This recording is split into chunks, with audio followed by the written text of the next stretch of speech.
Canals, they aren't for everyone. I know that some people really don't find them that interesting. They see them as these one-dimensional, muddy places. The fish maybe aren't that desirable to them, and I do understand where some people can be coming from this, but until you really experience it for yourself and sort of throw yourself in there and see just how varied, how amazing the fish can be, just how exciting it can be to target these type of venues, I really don't think you can really judge them like that. I used to think that that's what canals were like.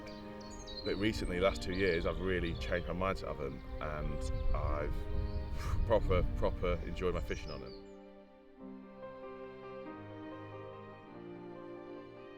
So the first time I started targeting the canals was a couple of years ago. I had a shoot over in Belgium with Nash, and it didn't go very well. We decided to end it a few days early because the lake we were fishing, there'd been a big cold snap, wasn't fishing very well, it was a shallow lake, so we decided to end it early.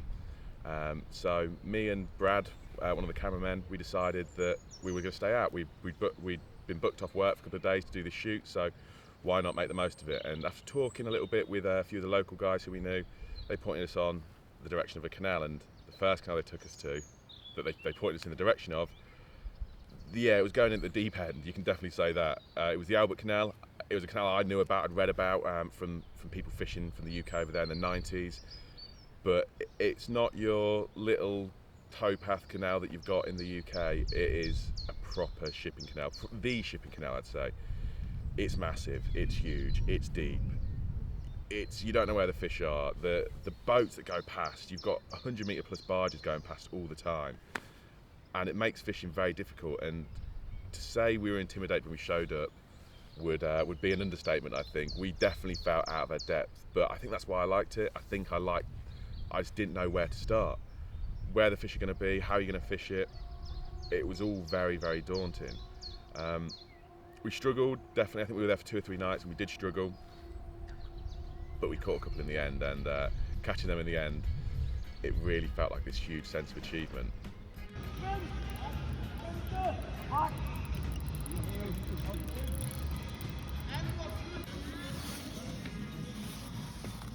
What's happened, brothers? Done it. We've actually done it. All them doubters. Oh, I don't believe it. I'm going to slip back that little common as it's only about £5. I mean, normally I'd love a picture with that, but as we've got that big mirror there, we just get that seen too.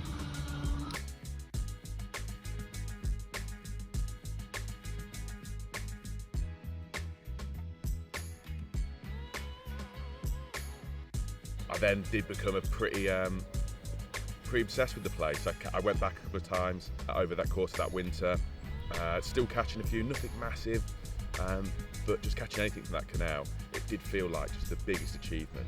Like I said, I didn't catch anything big, and that was starting to get something that I wanted. I wanted to catch a big one from the canal. It wasn't just about going and catching them at that point. Once you'd started to catch a few and you'd getting a few shots of these 20-pound commons, yeah, it was great to start with, but now you're still wanting to sort of go up to the next level, and that's what angling's always been. I'm sure it is, but for most people, it's always, once you've satisfied one part of your hunger for it, you want to build up onto the next level, and that's what it was for me at this point. I wanted to go catch a big one. I was looking at the Albert Canal still, those big shipping canals, but I was also looking at maybe something a bit more of an easier challenge, a smaller canal, not quite as long of a stretch, maybe one where I could see them and really target those bigger fish. It wasn't until springtime came round and me and Alan, we wanted to make a film, and we were trying to figure out where we were going to go, and we settled on a canal that sort of fit the bill there. Not too long, crystal clear, you could see the carp. It wasn't super high stock, but it had enough fish and enough big fish to make it a realistic challenge. We went there, and there was a few difficulties we faced for sure, the garde de pêche being one. But despite all those challenges, we did catch a few as well, and I did manage to catch that first big one I was after. Placed a rod in amongst a group of feeding fish, and about 20 minutes later, busted off with what can only be described as a brute on the end. 43-pound French canal mirror, probably one of the best carp I've ever caught. In just the size, the location, how it looks, ridiculous fish. I feel honoured to catch it, and it has made this trip truly one to remember. It was at this point that I was sort of growing a bit more disinterested with the shipping canals. They were great to start with, and that dauntiness of the challenge was such a draw, and just catching carp from that venue was a draw. But at the same time, the way you have to fish those canals is so one-dimensional because of the huge amount of water movement that those barges cause on the canal. You're so limited with how you can fish it. You've got to fish with massive layers. I'm talking 10 ounce plus, big old stiff hook links of fluoro link, 30 pound, big hooks with thick wire gauges and beak points, and big old baits as well, and fishing big baits over the top, because as soon as those barges come across there, if you've got hemp or flake down there, it's going everywhere. It's not staying on your spot. So big boilies, and it can feel quite agricultural. It's not that intimate style of angling that I really love. So I did carry on fishing there a little bit, and I did manage to catch a better fish, sort of over that 30 pound mark, which I was really happy with. But that sort of finished my love affair with the shipping canals, really. But as this one ended, another obsession started, and it was those smaller, intimate canals. After catching that fish with Alan, I was so obsessed with them. I just found them amazing places to fish. You walk down them, and if you walk long enough, you'd see carp. And once you found them, because they weren't pressured, they weren't that difficult to catch. And they were big fish as well. There was a lot of big, cool-looking carp in there. And it wasn't just France that had them. Belgium had them, Holland had them. And it wasn't until I had a few trips over with Dan Yeomans to Belgium to fish some of these canals that I really realised it wasn't limited to France what I was after. These type of venues were all over the place, and we caught some really special carp there as well. Yes, first one of the trip.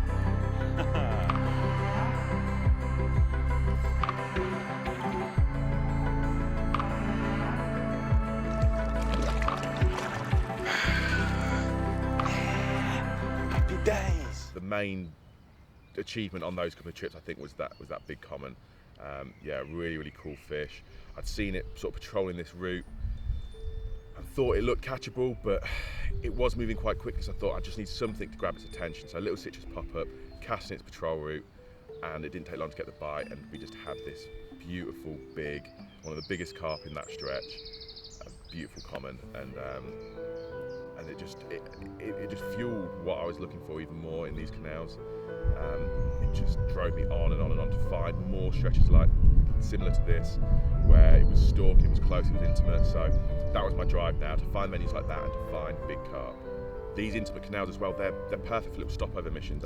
When I go over to Europe for work, to go over to Germany or Holland or anything like that to meet up with people for my actual job, tiny an extra day or two for a bit of fishing was never out the question, and I'd always try and make a little bit of time to do that, because even 24 hours you've got a good chance of catching. I did that a few times, and I did catch a few nice fish. At this point, I had one goal. We'd come into the end of the year, and at the end of every year I always sort of evaluate how my fishing's gone and what I want for next year, and I knew what I wanted for next year. I had one goal and one goal only. Normally I've got sort of like 5 or 6 sort of mini goals, but this year I had one goal, and that one single goal was a 50 pounder from a canal. I've got a bit of a gathering of information now where I knew sort of what stretches had fish of that size in, that fit the bill with how I wanted to fish, and that was it. All winter, that's all I was thinking about was I want to go and catch a 50 pounder from the canals. First session came round in early March. I had a couple of nights at my disposal. It was early days, it was going to be difficult, but I knew I had a chance, especially on those intimate canals. I got there late one night, 10 p.m, 11 p.m. I went all the way up one side of the canal, a couple of miles, with a head torch, with that mega light. I was just about to get back to the van, with nothing really to go on, and just in that moonshine mega light, I just made out a few shapes. Thought it was good enough to go on for that first night. So got rods out, those little 6-foot dwarf rods that just make canal fishing so much easier for the mobility side of things and for just hiding them in the tow path and everything. So got a few rigs tied up, flicked them out, a little bit of bait, not loads. Like I said, it was early days still, so I didn't want to feed them too much, and got my head down. About 3 a.m, I had a bite. I'm just fishing out in the middle with back leads on, and it just pulled up tight. I thought it was a bream to start with. I lifted into it, and like I said, I'm fishing those 6-foot rods, and it's quite hard to tell how big the fish are on those 6-foot rods. because you don't get that full bend in, so it's quite difficult to gauge how heavy they are.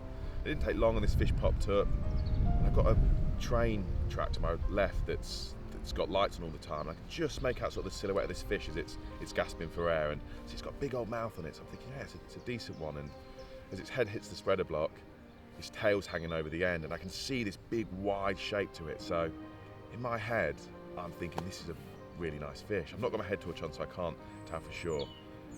I ran back to my bed chair, grabbed my head torch, and as I'm running back, I'm thinking it could be this linear that I know can just about hit 50 pound at the right time of year, and it's that shape, that distinctive shape, and there's that little bit of thought in my head saying that it's going to be that fish. And as I get back to the net, pull the net up, turn the head torch on, I see those row of linear scales along its flank, and I know that that's the one I'm thinking of, and I'm pretty sure it'll go 50 pound. I've weighed it really quickly because it's so close to 50 pound that I can see myself waiting till the morning to weigh it and it being 49.14, but I weighed it there and then, 50 pound 2 ounces, and it was just one of the most ridiculous carp I'd ever laid eyes on.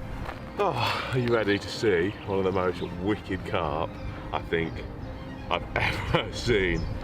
Oh, the strain in this canal are so sick. Don't listen to people when they say France is full of pale horrible ones, because parts of France have absolute gems like this. Check that out. 50 pound line from the canal. 2 hours into the campaign.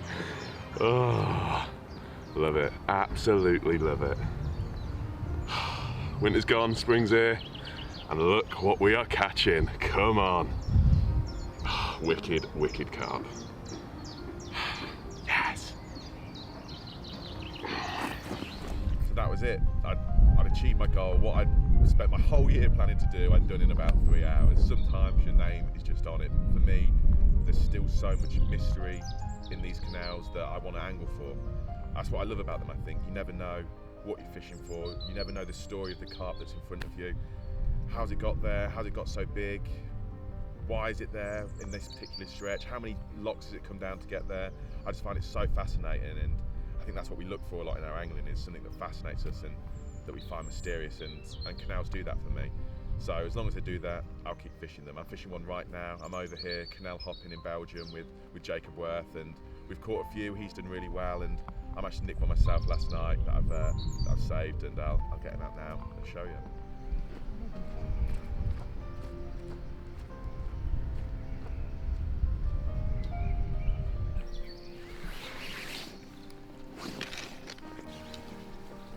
And it's reasons like this I keep coming back to fish the canals. Yes, not always the biggest, but the mystery around them, how cool they look, it just makes it such an exciting adventure every single time.